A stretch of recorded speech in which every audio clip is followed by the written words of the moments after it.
नमस्कार जी। जय श्री राम। मिलान में आकर बहुत अच्छा लगा इस जगह आके, खास करके मिलान का सेंटर बताते हैं इधर ये। और वो पीछे चर्च देख के आए हैं, इधर ये बिल्डिंगें हैं, बहुत अच्छा लगा।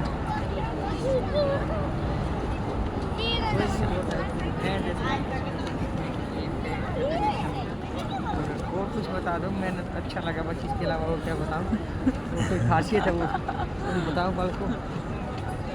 नहीं, सुंदर तो लगी ना सिटी में, तो यही है मैं बिल्डिंग वगैरह मोस्ट इंटरनेशनल सिटीज है इटली की।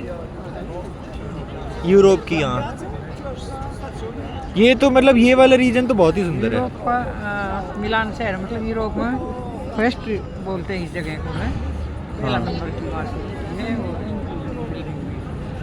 पीछे से और सुथरी लग रही है, और रुके की सुथरी। क्या?